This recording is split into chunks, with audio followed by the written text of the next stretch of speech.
దయచేసి ప్రార్థన చేసుకుని స్తోత్రం నాయన ప్రభా యేసయ్య పరిశుద్ధ మీకే వేలాది వందనాలు స్తుతులు స్తోత్రం నాయన ప్రభా. ఈ సాయంకాల సమయం నాయన ప్రభా తండ్రి యేసయ్య వాక్యం ద్వారా మీరు మాతో మాట్లాడి నాయన ప్రభా యేసయ్య మిమ్మల్ని స్వరాన్ని మీరు మాకు వినిపింప చేయమని అడుగుతున్నాం తండ్రి యేసయ్య. ఈ యొక్క ప్రార్థన ఆది నుంచి అంతవరకు మీరే అధ్యక్షత వహించమని, ప్రార్థన విజ్ఞాపనలో కూడా మీరు తోడుగునమని, మీరే సహాయం చేయమని యేసు నామములో అడుగుతున్నాం తండ్రి, ఆమేన్. ఈ సమయంలో మధ్యలో ఉన్న సేవకులు వచ్చి వర్తమానాన్ని అందిస్తారు.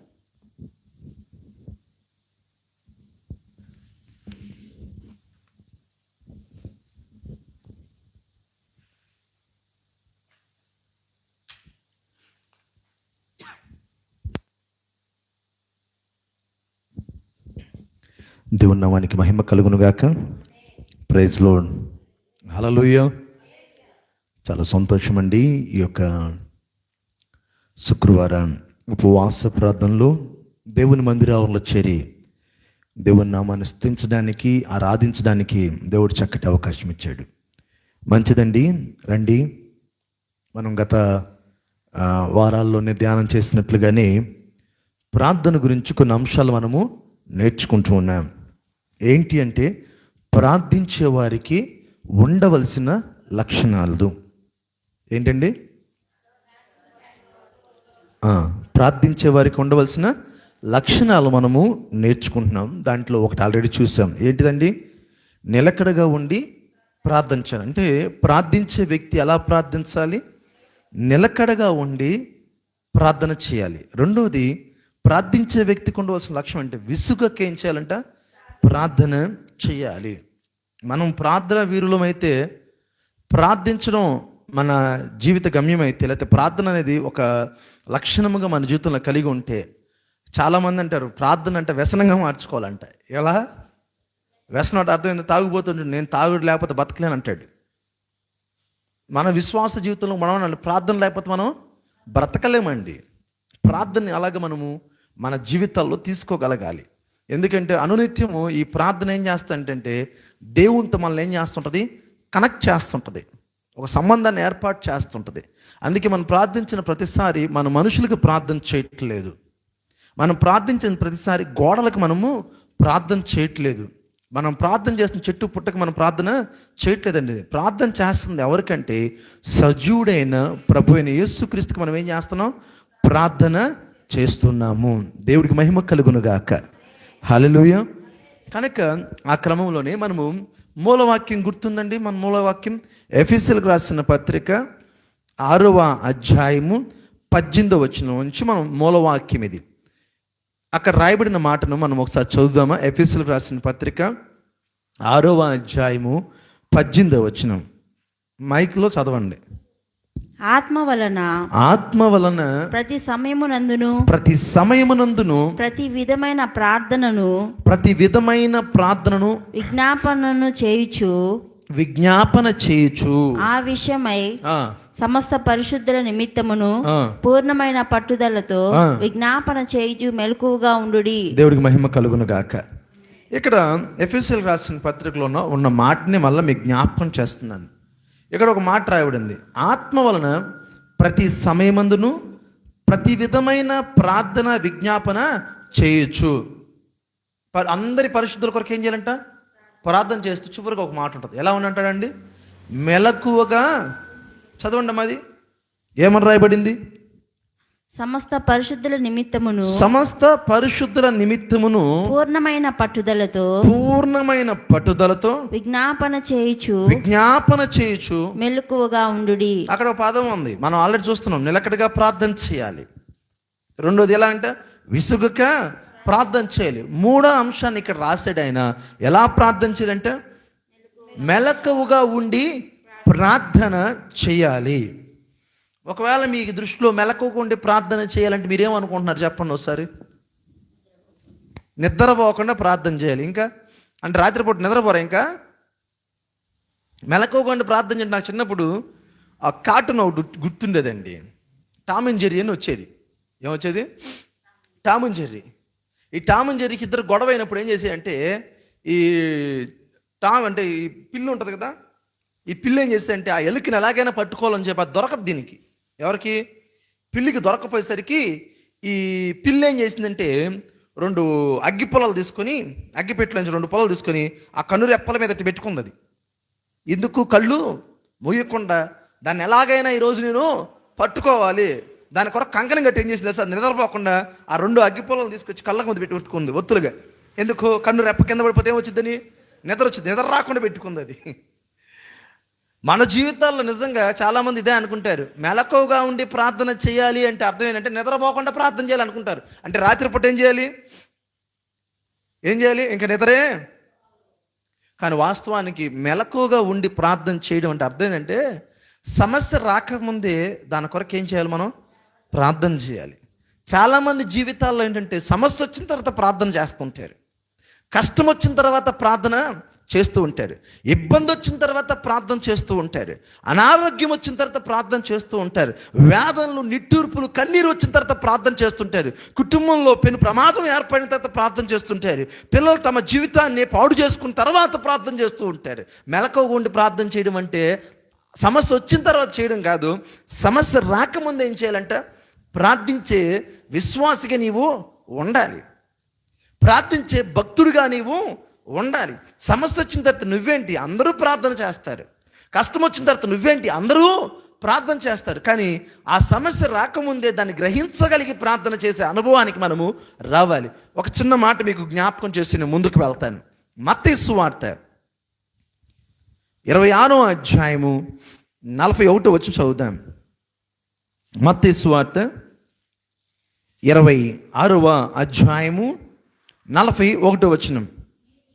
ప్రవేశించుకున్నట్లు మీరు శోధనలో ప్రవేశించుకున్నట్లు మెలకువగా ఉండి ప్రార్థన చేయుడి. మెలకువగా ఉండి ప్రార్థన చేయుడి. చాలండి. అక్కడ చాలా చిన్న మాట రాయబడి, మీరు శోధనలో ప్రవేశించిన తర్వాత వెళ్ళి మోకాళ్ళేసి ప్రార్థన చేయండి అని లేదు. ప్రభువైన యేసుక్రీస్తు వారు భూమి మీదకి వచ్చిన తర్వాత ఆయన 33.5 సంవత్సరం భూమి మీద జీవించారు. 3.5 సంవత్సరం ఏం చేశారంట? తండ్రి పరిచర్య, అప్పచెప్పబడిన పరిచర్య, బాధ్యతను నెరవేర్చిన వ్యక్తిగా మనం చూస్తున్నాం. ప్రభువైన యేసుక్రీస్తు వారు ఉదయం అంతా ఏం చేసేవారంట? పరిచర్య చేసేవారు. రాత్రి అయ్యేసరికి ఏం చేసేవాళ్ళు తెలుసా? ప్రార్థనలో ఉండరు. ఇంకను పెందలకడనే, ఇంకను తెల్లవారక ముందే ఆయన ఏం చేసేవారు రాయబడింది? ప్రార్థన. అంటే నిద్రకు సమయం ఉంది, కానీ నిద్ర కంటే ఎక్కువ దేనికి ప్రాధాన్యత ఇచ్చాడు ఆయన? ప్రార్థన. అప్పుడు శిష్యులు చెప్పాడు ఏమంట? మీరు శోధనలో ప్రవేశించుకున్నట్లు ఏం చేయండి అంటే, శోధన వచ్చిన తర్వాత ప్రార్థన చేయడం కాదు నాన్న, శోధనకి ముందే ఏం చేయండి? ప్రార్థన చేయండి. ఆ అనుభవం ఆయన దగ్గర ఉంది. ఎందుకంటే ప్రభువైన యేసుక్రీస్తు వారు సిలువ మరణానికి అప్పచెప్పబడబోతున్నారు. సమస్య వస్తూ ఉంది, కష్టం వస్తూ ఉంది, వేదన వస్తూ ఉంది, ఆ నిట్టూర్పు కూడా త్వరలో ఎదురుగా ఉంది. సిలువ మరణానికి ఆయన అప్పచెప్పబోతున్నాడు. రోమా సైన్యం ఆయన పట్టుకోబోతుంది యూదా ఇస్కరియోతు ద్వారా. అప్పుడు ఆయన ఏం చేయాలి? నాకు అన్నీ తెలుసు కనుక నేను కూర్చుంటాను అన్నాడా? ఆయన ముందు నుంచి ఏం చేయడం మొదలుపెట్టి తెలుసా? అక్కడ ఉంటుంది ఆ పాట. కొంచెం ముందుకు వెళ్తే ఆ 26వ అధ్యాయం 39వ వచనం. కొంత దూరము వెళ్ళి సాగిలపడి, నా తండ్రి, సాధ్యమైతే ఈ గిన్నె నా యొద్ద నుండి తొలగిపోనిమ్ము, అయినను నా ఇష్ట ప్రకారము కాదు, నీ చిత్త ప్రకారమే కానిమ్మని ప్రార్థించెను. ఆయన ప్రార్థన ఇది. సమస్య రాకముందే ఆ సమస్యను ఎవరి చేతికి అప్పచెప్పాడు? తండ్రి చేతికైనా అప్పచెప్పి తన చేతులు ఏ తీసుకోవట్లా. ఈవెన్ పేతురు కూడా చూడండి, సైనికుని చెవు తెగనరిగినప్పుడు ఆయన ఒక మాట అంటాడు. ఏమో తెలుసా? పేతురు, నా తండ్రికి మొరపెడితే 10 సేనా వ్యూహం నా కొరకు పంపగలడు. He has capacity to bring all the soldiers అండి. పెద్ద పెద్ద సైన్యాన్ని దించగలడు ఆయన. కానీ ఆయన ఏం చేశాడు తెలుసా? ప్రార్థన చేశాడు. ఏం చేశాడు? ప్రార్థన. ఈ ప్రార్థన నిజంగా ఎంత బలమైందో, ప్రార్థన ఎంత శక్తివంతమైందో. అందుకే చూడండి ఆయన అంటే, మెలకువగా ఉండి ఏం చేయండి. మన జీవితాలు ఏంటంటే ఎట్ట అయిపోయిందంటే, ఉదయం లేచిన కాడి నుంచి అన్ని పనులు చేస్తాం కానీ ఏం చేయండి తెలుసా? ప్రార్థన చేయం. అన్నిటికీ ప్రాధాన్యత ఇస్తాం కానీ దేనికి ప్రాధాన్యత ఏం తెలుసా? ప్రార్థనకి. ఏదైతే నీ జీవితాన్ని నడిపిస్తూ ఉందో, ఏదైతే నీ జీవితానికి ఆధారమైందో, ఏదైతే నీ జీవితంలో కావాల్సిన ప్రతి అవసరం తీరుస్తూ ఉందో దానికి నువ్వేమీ తెలుసా? కొంచెం తగ్గించింది. దేవుడికి మహిమ కలుగును గాక. హల్లెలూయా. ఏమండి, దేనికైతే మనం అవకాశం ఇవ్వాలో దానికేమి మనం ఉదయం లెగిస్తాం, వెళ్ళిపోతాం పనులకి, ఉద్యోగాలకు వెళ్ళిపోతాం, వ్యాపారాలకు వెళ్ళిపోతుంటాం. కానీ దేని చేయం తెలుసా? ప్రార్థన చేయం. పండగ వస్తే మన వాళ్ళు ఎంత మంచి వాళ్ళు చూడండి, మమ్మీ మైక్ తగ్గించు కొంచెం, ఆన్ చేసి పెట్టేసుకోండి, అట్లాగా ఆఫ్ చేసి పెట్టుకోండి. దేవుడికి మహిమ కలుగును గాక. ఏంటంటే పండగ వచ్చిందంటే మనం ఎంత ఆర్భాటంగా ఉంటాం కదండి. ఏం చేస్తుంటాం పండగ రాగానే? మనం పప్పలు చేసుకోవడానికి అంటే అంటాం, వండుకు తినుబండారాలు చేసుకోవడానికి మనకేముంది తెలుసా? సమయం ఉంది. ఆ బూరెలు చేసుకోవడానికి సమయం ఉంటుంది. అన్నిటికీ ఏముంది? అన్నిటికీ సమయం ఉంది మన దగ్గర. ఆ జంతికలు చేసుకోవడానికి సమయం ఉంటుంది. ఆ ఇరుగు పొరుగు వాళ్ళందరూ పోగేసి కూర్చొని మరి ఏం చేస్తుంటాం అక్కడ? అన్నీ చేసేసుకుంటుంటాం పండగ వచ్చిందని చెప్పి. క్రిస్మస్ వస్తే ఇళ్ళకి సున్నాలు వేసేస్తుంటాం, బట్టలకు కొనే సమయం, అన్నిటికీ సమయం ఉంది. కానీ దేనికి లేదు సమయం? ప్రార్థించడానికి సమయం లేదు. అందుకే మేము ప్రతి సంవత్సరం మనం చేస్తున్నట్లే లాస్ట్ ఇయర్ కూడా అదే చేసాం. డిసెంబర్ 1వ తేదీ నుంచి 31 వరకు కంటిన్యూగా ఏం జరిగింది తెలుసా? ప్రార్థన చేస్తూనే ఉన్నాం. పండగ కంటే ముఖ్యంగా ఇదేం చేసింది తెలుసా? ప్రార్థన. ప్రతిదీ దేవునికి చేతికి అప్పచెప్పాం. అయ్యా చివరి నెల, చివరి మాసంలో ఉన్నాం తండ్రి, కాచి కాపాడయ్యా.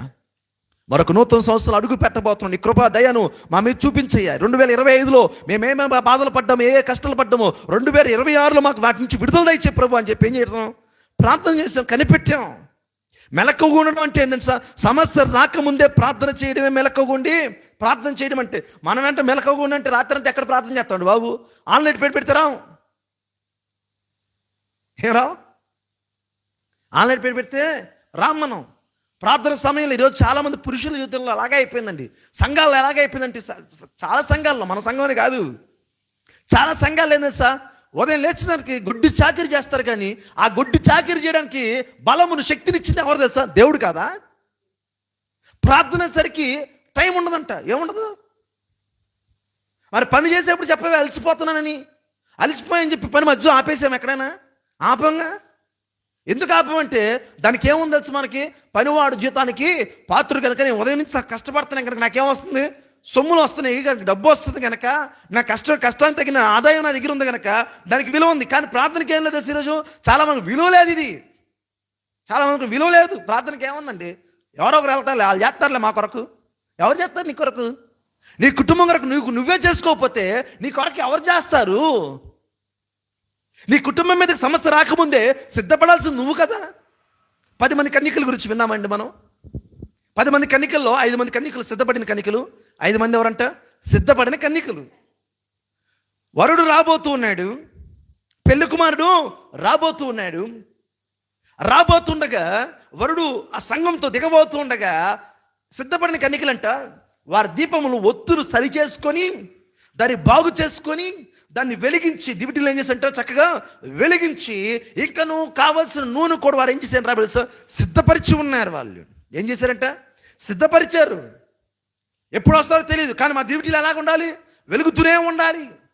ఆయన ఎప్పుడు వస్తాడు ఎవరికి తెలియదు కనుక సిద్ధపడ్డారు. సిద్ధపడిన వారి గురించి రాయబడింది. వారంట వారి దివిటీలు ఏం చేశారంట? ఆర్పేశారని రాయబడింది. వాడిని వెలిగించలా. కానీ వెలిగించే సమయానికి వాళ్ళకి తెలియని విషయం ఏంటంటే, వెలిగిద్దాం అనుకున్నా కూడా దాంట్లో ఏం లేదంట? నూనె లేదు. ఆ నూనె లేకపోవడం చేత ఏం చేశారంట? పోయి వాళ్ళు అడుగుతామా, మీ దగ్గర నూనె ఉంటమ్మా, మేము ఇవ్వలేము, మా దగ్గర ఉన్నది మాకే సరిపోదు, మీరు అమ్మవారి దగ్గరికి వెళ్ళి ఏం చేయండి, కొనండి. వీరి అమ్మేవారి దగ్గరికి వెళ్ళి కొన్ని తెచ్చుకునే లోపల పెళ్లి కుమారుడు రానే వచ్చాడు. సంఘం ఏం చేయడంట? ఎత్తబడింది. ఇది దినం జరగబోతుండదు. నువ్వు అనుకుంటున్నావేమో.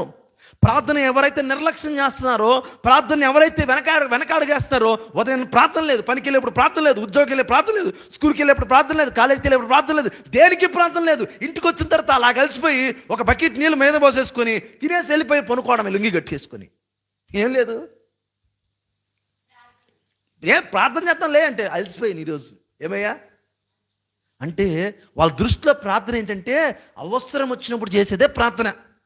వాళ్ళ దృష్టిలో ఏంటంటే ప్రార్థన కష్టం వచ్చినప్పుడు చేసేదే ప్రార్థన. వారి దృష్టిలో ప్రార్థన అంటే ఇబ్బంది వచ్చినప్పుడు చేసేదే ప్రార్థన. అన్నీ సౌఖ్యంగా జరుగుతున్నప్పుడు ప్రార్థన అవసరము లేని వారు చాలామంది కనపడుతున్నారు. జాగ్రత్త బిడ్డ, జాగ్రత్త. దేవుడు అంటున్నాడు మెలకువగా ఉండి ఏం చేయాలి? ప్రార్థన చేయాలి. సమస్య రాకముందే ప్రభు యేసుక్రీస్తు వారి శిలువ మరణానికి అప్పచెప్పకముందే ఆయన ఆ రాత్రంతా ఏం చేశాడంట? ఆయన తెలుసు ఆల్రెడీ శిలువ మరణము నా దగ్గర రాబోతా ఉంది. నేను భారీ సిలువు నేను మొయ్యాలి, లోక పాపములు మోసుకుని దేవుని గొర్రెపిల్ల అని రాయబడిన ప్రకారం ఆ వాక్యపు నెరవేర్పు నేను చెయ్యాలి కనుక దాని కొరకు ఆయన ఏం చేశాడు సార్? నేనేంటి నేను చేసేయగలను అంటలా. ఆయన ఏం చేశాడంట? ఆయన దేవుడేంటి కూడా ఏమంట శ్రమను అనుభవించడానికి తాను తగ్గించుకుని వచ్చే ఆ మాదిరిని సంఘానికి చూపించాడండి. ఏంటి ఆ మాదిరి అంటే? ప్రార్థించే మాదిరి. ప్రార్థించడం నేర్పించాడు ఆయన సంఘానికి. మెలకుగా ఉండి ఎలా ప్రార్థించాలో ఆయన నేర్పించాడండి సంఘానికి. ఈ దినాన మనకి ఆ ప్రార్థన గురించిన అవగాహన మనకి ఇంకా రావట్లేదు. ఏళ్ళు గడిచిపోతున్నాయి, సంవత్సరాలు గడిచిపోతున్నాయి, యుగాలు గడిచిపోతున్నాయి, నెలల వెంబడి నెలబడి, దినం వెంబడి దినము, సమయం వెంబడి సమయము, గడియ వెంబడి గడియ గడిచిపోతున్నా కూడా మనకేం అర్థం కావట్లేదంటే ప్రార్థన గురించిన విలువ, ప్రార్థన గురించి జ్ఞానము, ప్రార్థన గురించిన అవగాహన ఇంకా రాకపోవడం అనేది చాలా బాధాకరం అండి, చాలా దుఃఖకరం కూడా. ఇది ఒకరోజు వచ్చింది ప్రార్థించినా కూడా ఫలితం లేని రోజు. ఒకరోజు వచ్చింది రొమ్ములు బాదుకున్నా కూడా, విజ్ఞాపన చేసినా కూడా ఫలితం రాని రోజు ఒకటి వచ్చింది. ఆ రోజు రాకముందే సంగమ మేల్కో, ప్రార్థన చేయి. చూద్దామా? కొలస్సీలకు రాసిన పత్రిక 4వ అధ్యాయం. కొలస్సీలకు రాసిన పత్రిక 4వ అధ్యాయము 2వ వచనం చదువుదాం. ప్రార్థన యందు నిలకడగా ఉండి కృతజ్ఞత గలవారై. చూస్తున్నారు ఈ మాట? ప్రార్థన ఎలా ఉండాలంట? నిలకడగా ఉండి కృతజ్ఞత గలవారై దాని యందు మెలకువగా ఉండుడి. దేవునికి మహిమ కలుగును గాక. ఏమంట? ప్రార్థన యందు ఏముండాలంట? ప్రార్థన ఎందు ఏముండాలంటే చాలా చక్కగా రాశాడు ఆయన మాట. ప్రార్థన ఎందు ఏమి కలిగి ఉండడు? నిలకడగా ఉండి దాని యందు కృతజ్ఞత గలవారై. ప్రార్థనలో ఏం లేదు, నిలకడ ఉండాలి. మనం గత వారం చూసాం అది. రెండోది అంటాడు ఏమంటాం? కృతజ్ఞత గలవారే దాని ఎందు ఏముండాలి? మెలకువ. అంటే చెప్పే కదా, సమస్య రాకముందే ఆ సమస్యను ఏం చేయగలగాలి? గుర్తించగలగాలి. మెలకువ అంటే ఏం తెలుసా? నెత్తినొచ్చి బండలాంటి భారం పడిపోయిన తర్వాత గుండెలు బాదుకోవడం కాదు మెలకువ అంటే. బండలాంటి భారం పడకముందే నీ మోకాలు ఆ బండ మీద ఆనాలి. నీ మోకాలు దేవుని భూమిని తాకాలి. నీ 2 చేతులు ఆకాశం వైపు చాచగలగాలి. బండలాంటి భారమును నువ్వు భరించడానికంటే ముందుగానే ఏం చేయాలంట? అది నీ కుటుంబం మీద పడుతుందో, నీ బిడ్డల మీద పడిద్దో, నీ భర్త మీద పడిద్దో, నీ భార్య మీద పడిద్దో, నీ తల్లిదండ్రుల మీద పడితే తెలియదు. మెలకువగా ప్రార్థన చేయి. నీ కుటుంబాన్ని దేవుని చేతులకు అప్పచెప్పు. నీ పిల్లలు దేవుని చేతికి అప్పచెప్పు. నీ సమస్య రాకముందే కుటుంబానికి కంచువై ప్రార్థనతో. ఈరోజు చాలామంది సార్ ఈ ప్రార్థన కంచి లేని కుటుంబాలు కనపడుతూ ఉన్నాయి. కంచి తెగిపోయిన కుటుంబాలు కనపడుతున్నాయి. ప్రార్థన కంచి తెగిపోయి సతమతం అవుతూ ఏం చేయాలో అర్థం కాక తిరిగి దేవుని సన్నిధిలో చూడడానికి, ఆయన వైపు చూడడానికి మొహం చల్లక లోక సంబంధంగా లోకుల వలె ఏమైపోతుందంటే బయట బాహ్య సంబంధమైన ఈ మనుషులతో ఏం చేస్తారు సార్? ఆ సమస్యను ఎలాగైనా పరిష్కరించుకోవడానికి వెంబలాడుతున్నారు, ప్రాకులు ఆడుతున్నారు. కానీ దేవుని ముఖం చూడలేకపోతున్నారు. ఎందుకంటే ఆదాము అవ్వలు చేసిన పని కూడా అదిగా. ప్రతిరోజు చల్లపూట సాయంకాలం వేళ ఆయన ఏం చేసేవాడు? వాళ్ళతో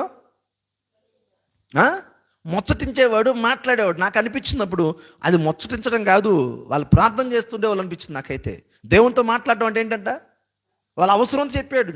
ఆదాము తనకు అక్కడ దేవుడు అంట భూజంతువులను ఇచ్చినప్పుడు వాటితో ఏం లేదంట, ఆయనకి సంతోషం కలగల. అప్పుడు ఆయన సాటైన సహాయాన్ని ఆయనకి ఏం చేశాడు? కలగజేసాడు. ఎవరికి? ఆదాముకి. వీరు ఎప్పుడైతే పాపం చేశారో వారు ఏం చేశారంట? అక్కడున్న ఆకులు తీసుకొని వారి యొక్క మానమును కప్పుకొని వెళ్ళి దాక్కున్నాను చెట్టు పొదల వెనకాల. అంటున్నాడు ఆదామును ఎక్కడంటే, అయ్యా నీ స్వరము వినగా నేనేం చేశాను? దాక్కున్నానయ్యా. ఎందుకు దాక్కున్నా అంటే, అయ్యా నాకు సిగ్గేస్తుంది రావాలి. నాకు పాపం చేస్తే అదే జరిగిద్ది అంటాడు ఆయన. కనుక అక్కడ రాయబడిన మాట ప్రకారం చూస్తే మనం కూడా దేవుని ముఖం కొన్నిసార్లు చూడలేము. మనం కూడా దేవుని ముఖాన్ని కొన్నిసార్లు చూడడానికి కూడా కొన్నిసార్లు ఇబ్బంది కలిగిద్ది. కొంతమంది ప్రార్థన చేయలేకపోవడం కారణం అదే. ప్రార్థన రమ్మంటే చెప్పడానికి గల కారణాలు అవే. విజ్ఞాపన చేయకపోవడానికి గల కారణాలు అవే. నోరు తెరిచి దేవుని సన్నిధిలో భక్తి కలిగి ప్రార్థన చేయకపోవడానికి గల కారణం ఏంటంటే వారి పాపలు వాళ్ళు తరుగుతున్నాయి కనుక వారు ఏం చేయలేకపోతున్నారు సార్? ఆ పాప భీతిని బట్టి నేను ప్రార్థన చేస్తే దేవుడు నా ప్రార్థన వినడా అని చెప్పి ప్రార్థన చేయడం మానేశారు. ఇదిగో దేవుని బిడ్డ దేవుడు మాట్లాడుతాడు రాత్రి కాల సమయంలో. దేవుడు మన పాపంలో ఎప్పుడూ క్షమించేశాడు. దేవుడు మన పాపంలో ఎప్పుడో ఆయన వీపు వెనకాల వేసుకున్నాం. మనం వీపుని చూడగలుగుతామండి? చాలా కష్టం కదా. ఆయన వెనకేసాడంటే దాన్ని ఇంకెన్నడు కూడా వాటి వైపు చూడనని అర్థం. ప్రార్థన చేయడం నేర్చుకుందాం. ఏం చేద్దాం? ప్రార్థన చేయడము నేర్చుకుందాం. చూడండి ఒక మాట, ఎఫెసీయులకు రాసిన పత్రిక 6వ అధ్యాయము 20వ వచనం చదువుకుందాం. ఎఫెసీయులకు రాసిన పత్రిక 6:20. దాన్ని గూర్చి నేను మాట్లాడవలసినట్టుగా ధైర్యంతో మాట్లాడుటకై వాక్శక్తి నాకు అనుగ్రహింపబడినట్లు నా నిమిత్తము పూర్ణమైన పట్టుదలతో విజ్ఞాపన చేయుచు మెలకువగా ఉండుడి. ఏమంటాడండి? మరియు నేను ఇక్కడ దానిని గూర్చి నేను మాట్లాడవలసినట్టుగా ధైర్యంతో మాట్లాడుటకై వాక్శక్తి నాకు అనుగ్రహింపబడినట్లు నా నిమిత్తమును పూర్ణమైన పట్టుదలతో విజ్ఞాపన చేయుచు మెలకువగా ఉండుడి. పౌలు సంఘాన్ని కోరుకుంటున్న మాట ఇది. ఏమంటున్నాడు?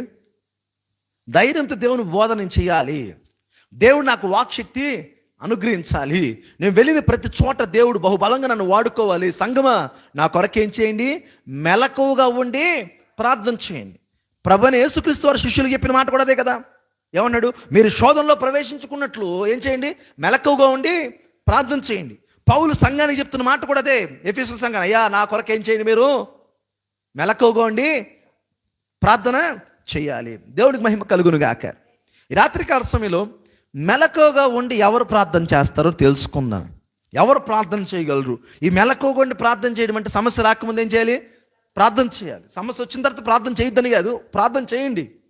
కానీ ముందుగానే నీ జీవితాన్ని ఏం చేస్తా?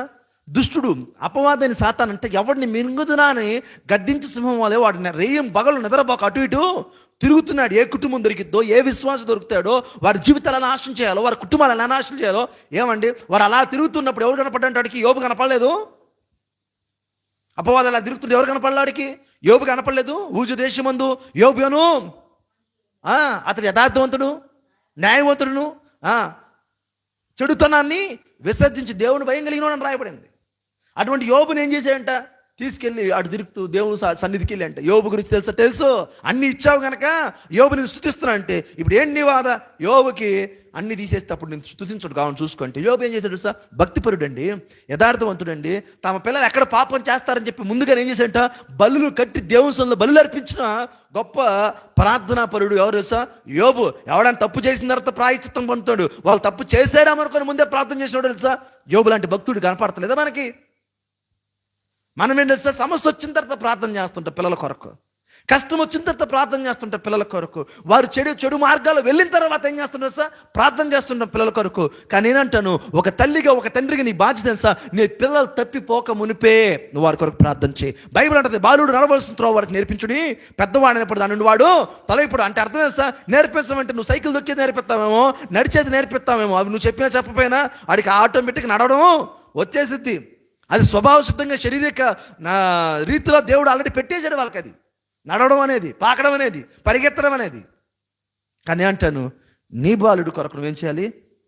విజ్ఞాపన చేయాలి.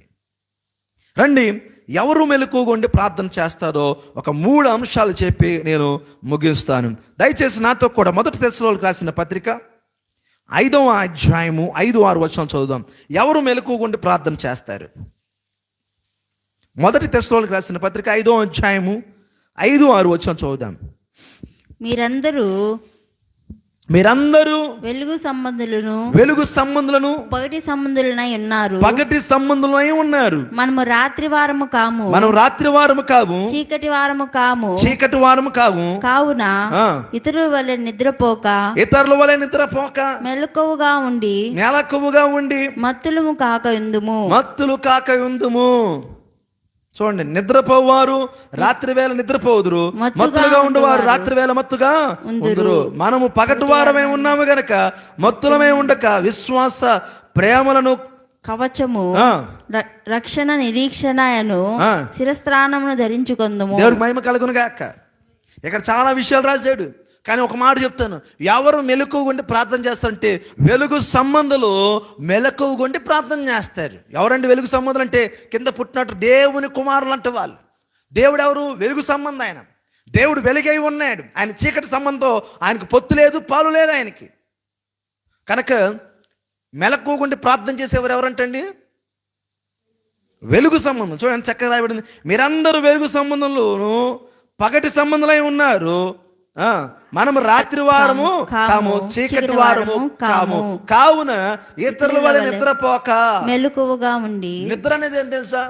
మనిషి యొక్క జీవితంలో సోమరితనంతో కూడుకుని నిద్ర వేరు. అంటే ఎవరైతే నిద్ర గురించి మాట్లాడుతుంటే, ఎవడైతే ప్రార్థన చేయట్లేదో వాని దేవుడు ఒక మాట చెప్పాలంటే సోమరితో పోల్చేయడు. మనకేం తెలుసా?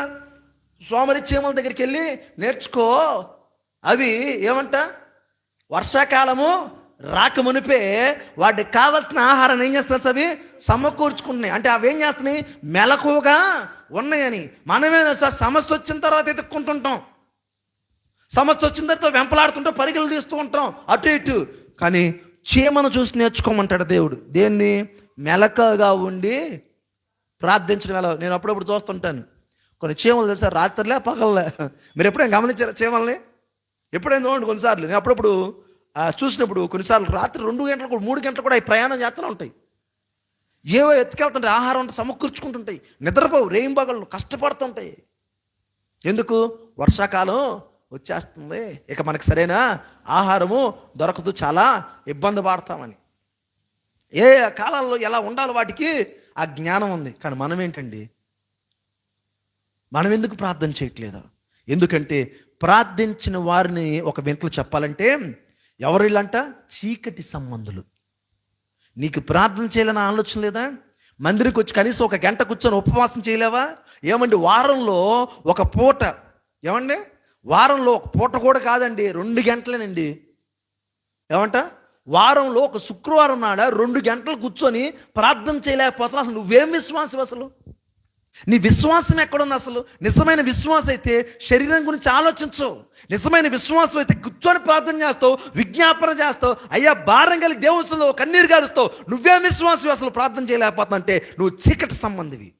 ఎవరైతే నేను క్లియర్గా చెప్తున్నా ఈ మాట, వెలుగు సంబంధులు దేవునితో మాట్లాడతారు, వెలుగు సంబంధులు ప్రార్థనకి అవకాశం ఇస్తారు, వెలుగు సంబంధులు తమ జీవితంలో ఉన్న సమయాన్ని దేవుని కొరకు కేటాయిస్తారండి. చీకటి సంబంధులు దేవునికి సమయమే ఎవరు? ఎందుకంటే వారు తినుటకు, తాగుటకు, గుడ్డలు ధరించడానికి, పనులు చేసుకోవడానికి, వ్యాపారాలు చేసుకోవడానికే వారు సమయం సరిపోద్ది. కానీ దేవుని మందిరంలో కూర్చొని నేను రోధించాలి, విజ్ఞాపన చేయాలి, కన్నీరు కాచాలి, నా కుటుంబం దేవునిలో ఉండాలి, వారి కొరకు నా హృదయం కుమ్మరించాలనే మనసు వారి దగ్గర ఉండదు. ఎందుకంటే వారు చీకటి సంబంధంలో. చీకటి సంబంధులారా అంట నేనైతే వెళ్ళని. ఎందుకంటే నీకు ప్రార్థన విలువ తెలియట్లేదు. పేద ఏడుపులు ఏడుస్తావు దేవుని సందికి వచ్చి, కష్టం రాగానే, ఇబ్బంది రాగానే పేద ఏడుపులు, కష్టం వచ్చేసిందయ్యా అని. ఇక్కడ ఆయన అంటాడు ఏమంట? మీరందరూ ఎవరు? ఎంత చక్కటి మాట అండి. మీరందరూ అంటే ఎవరు? రక్షించబడిన ప్రతి సంఘము, రక్షించబడిన ప్రతి విశ్వాసి, రక్షించబడిన ప్రతి కుటుంబము వెలుగు సంబంధులు పగటి సంబంధులై ఉన్నారు. మనం రాత్రి వారము కాము, చీకటి వారము కాము. కావున ఇతరుల వలె నిద్రపోక మెలకువగా ఉండి. చూడండి, మెలకువగా ఉండి మత్తులు కాక విందము. తినేసి పేకలు దారి తినేసి మత్తు మనకి, అవి అరిగేంత వరకు మత్తులను అనుకుంటాం, జోగుతూ ఉంటాం నిద్రలో.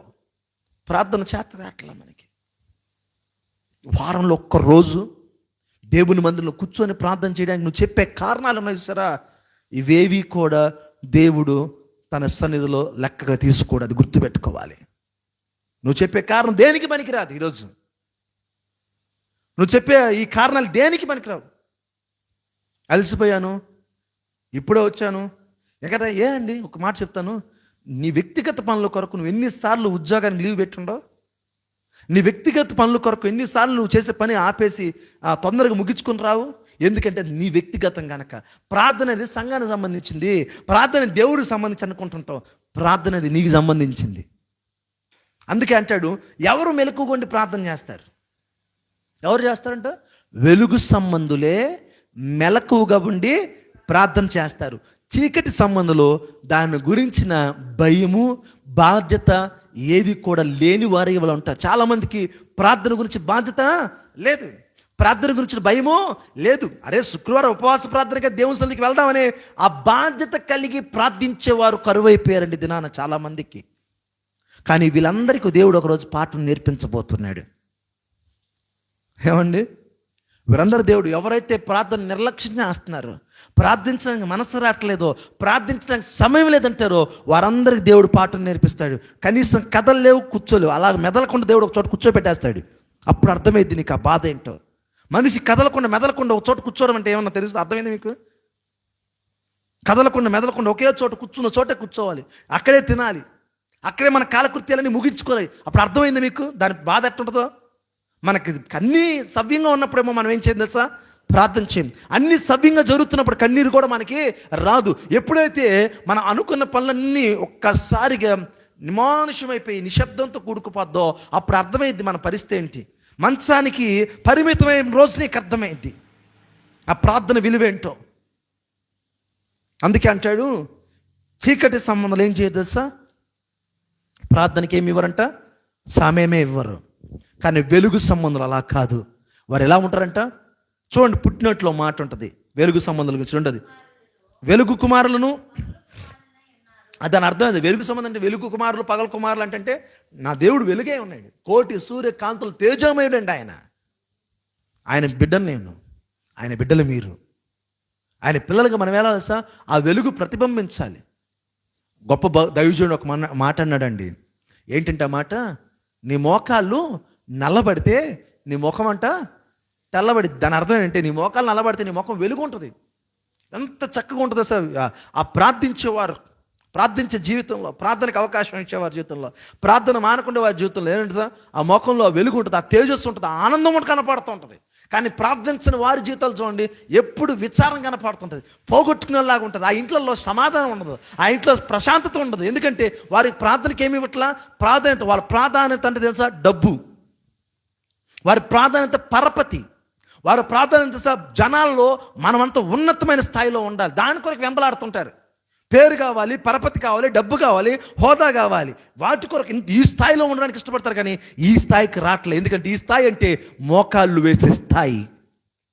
ఆ అనుభవానికి రావట్లా వాళ్ళు.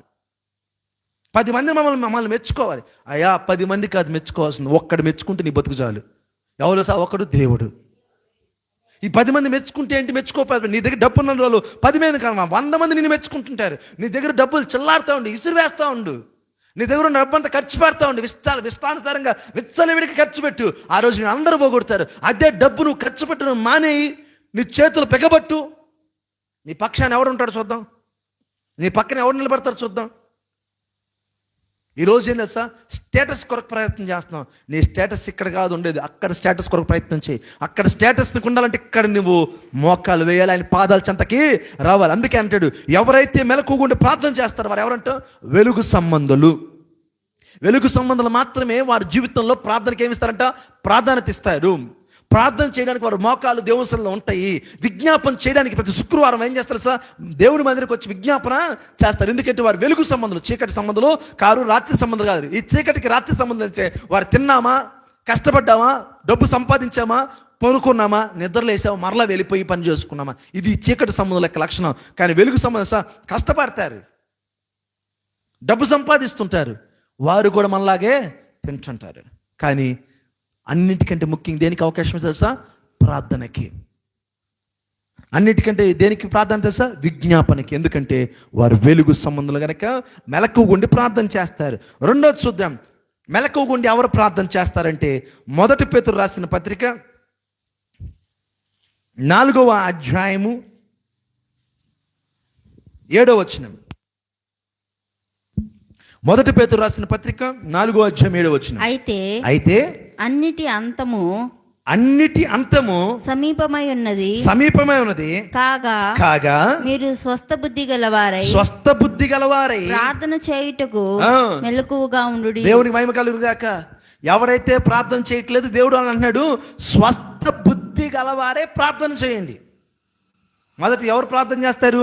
వెలుగు సంబంధాలు మాత్రమే మెలకువగొండి ప్రార్థన చేస్తారు. రెండోది స్వస్థత బుద్ధి కలిగిన వారే మెలకువగుండి ఏం చేస్తారంట? ప్రార్థన చేస్తారు. కానీ దానికంటే ముందు ఒక మాట చెప్పాడు ఆయన, ఏమంట? అన్నిటికీ అంతము సమీపంగా ఉంది కాగా మీరు స్వస్థ బుద్ధి గలవారే. అన్నిటికీ అంతము, ప్రతి దానికి సమీపంగా ఉంది అంతం. ఒకరోజు దేవుడు మేఘారుడై ఈ భూమి మీదకి రాబోతూ ఉన్నాడు. ఆయన ఆరోహణం కాబోతున్నాడు. రెండో రాకడికి దేవుడు సిద్ధపడిపోతున్నాడు. ఈ రెండో రాకడ దేవుడు వస్తపడినప్పుడు ఎత్తబడే సంఘంలో నువ్వు ఉండాలి అంటే అన్నిటికీ అంతముందని తెలుసుకోవాలి. నువ్వు సంపాదించింది ఏది కూడా నీతో రాదు. నువ్వు కూడబెట్టుకునేది ఏది కూడా రాదు. ఇప్పుడు రేయం పగళ్ళు అన్నిటికీ దేవుని ప్రార్థన కూడా మానేసుకొని, ప్రార్థన కూడా అవకాశం ఇవ్వకుండా నువ్వు ఏ పని అయితే చేస్తున్నావో ఆ పని కూడా చేయలేని రోజు ఒక రోజు వస్తుంది, ఎత్తబడే రోజు. ఆయన నువ్వు ఎప్పుడైతే ప్రార్థన చేస్తావో నువ్వు ఎత్తబడే గుంపులో ఉంటావు. ప్రార్థన చేయని జీవితంలో, ప్రార్థన చేయని వారి జీవితంలో విడవబడే గుంపు అంటాను నేను. ఏ గుంపు? స్వస్థత బుద్ధి. ఏ బుద్ధి కలిగేవారే? ఏం చేస్తారంట వాళ్ళు? స్వస్థత బుద్ధి గలవారు ప్రార్థన చేయుటకు మెలకుగా. ఎవరు ప్రార్థన చేస్తారండి మెలకుగా? అంటే స్వస్థత బుద్ధి కలిగిన వారు. ఈ స్వస్థ బుద్ధి కలిగిన వారు ఏం చేస్తారంట? మెలకుగా ఉండి ప్రార్థన చేస్తారు. స్వస్థ బుద్ధి అంటే ప్రార్థించే మనస్సు, ప్రార్థనకి సమయం ఇచ్చేవారు, ప్రార్థనకి ప్రాధాన్యత ఇచ్చేవారు, ప్రార్థన కొరకు తమ సమయాన్ని కేటాయించుకుని దేవుని సన్నిధికి వచ్చేవారు, ప్రార్థన ద్వారా దేవుడు అద్భుతాలు చేస్తానని తెలుసుకున్నవారు అండి వీళ్ళు. స్వస్థ బుద్ధి కలిగిన వారు వీళ్ళంతా. ఈ స్వస్థ బుద్ధి లేని వాళ్ళకి ఎంతసేపు దేని మీద ఉంటుంది? మనసంతా లోకం మీదే. వ్యర్థంగా ఎంత సమయం పోగొడుతుంటామండి బయట మనం? చెప్పండి. వ్యర్థంగా ఎంత సమయం పోగొడుతుంటాం? ప్రయాణాలకు ఎంత సమయం పోగొడుతుంటాం? స్నేహితులతో మాట్లాడడానికి ఎంత సమయం పోగొడుతుంటాం? బంధుమిత్రులతో మాట్లాడడానికి ఎంత సమయం పోగొడుతుంటాం? రోడ్లో ఎవరైనా కనపడితే అసలు కనపడిన వ్యక్తితో మాట్లాడాల్సింది ఒకటి ఉంటుంది, నువ్వు మాట్లాడేది కొడుకులు ఎక్కడో మాట్లాడిపోయి కోటలు దాటేసి వెళ్ళిపోయి గంటలు ఆ సమయం ఎంత వృధాగా ఎంతసేపు గడుపుంటాం మనం? అక్కర్లేని మాటలు, అక్కర్లేని విషయాల కొరకు నీ సమయం అంతా ఎన్నిసార్లు వృధా చేస్తుంటుంది సార్. కానీ స్వస్థ బుద్ధి కలిగిన వారు ఏం చేస్తారు సార్? మెలకువగా ఉండి ప్రార్థన చేస్తారు. ఎందుకంటే అన్నిటికీ అంతము సమీపంగా ఉంది. ఒకరోజు అంతం రాబోతా ఉంది. ఒకరోజు ఈ భూమికి అంతం అయిపోతుంది. ఏది కూడా మిగలదు. ఏది కూడా భూమి మీద ఉండడానికి లేదు. మొత్తం వ్యానిష్ అయిపోయే రోజు వస్తుంది. ఎవరైతే రక్షించబడ్డారో ఎత్తబడతారంట. విడబడినోళ్ళంట ఆ వెలుగును చూడలేక బండ సందుల్లో, చెట్ల సందుల్లో దాక్కుంటారంట భయపడిపోయి. అందుకే అంటాడు అన్నిటికీ అంతం ఉంది గనక నువ్వు స్వస్థ బుద్ధి గలవాడవై, స్వస్థ బుద్ధి గలవాడవై దేవుని సన్నిధించి మెలకువగా ఉండి ప్రార్థన చేయి. అందుకే మొదటిది ఎవరు ప్రార్థన చేస్తారు మెలకువగా ఉండి అంటే? వెలుగు సంబంధులు మెలకువగా ఉండి ప్రార్థన చేస్తారు. స్వస్థ బుద్ధి కలిగిన వారు ఏం చేస్తారంట? మెలకువగా ఉండి ప్రార్థన చేస్తారు. మూడో చూద్దాం. అదే మొదటి పేతురు రాసిన పత్రిక 5వ అధ్యాయము 8వ వచనం. నిబ్బరమైన బుద్ధి గలవారై మెలకువగా ఉండుడి. చూడండి 5:8 ఏమంటే ఏ బుద్ధి గలవారై? నిబ్బరమైన బుద్ధి గలవారై మెలకువగా ఉండుడి. మీ విరోధైన అపవాది గద్దించు సింహం వలె ఎవరిని మృంగుదునా అని వెతుకుచూ తిరుగుచున్నాడు. మూడవది నిబ్బరమైన బుద్ధి కలిగిన వారు ఏం చేస్తారంట? మెలకువగా ఉండి ప్రార్థన చేస్తారు. నిబ్బరమైన బుద్ధి అంటే స్టాండర్డ్ హార్ట్, స్టాండర్డ్ మైండ్ అండి. స్థిరమైన హృదయం కలిగిన వారు, స్థిరమైన మనసు కలిగిన వారు.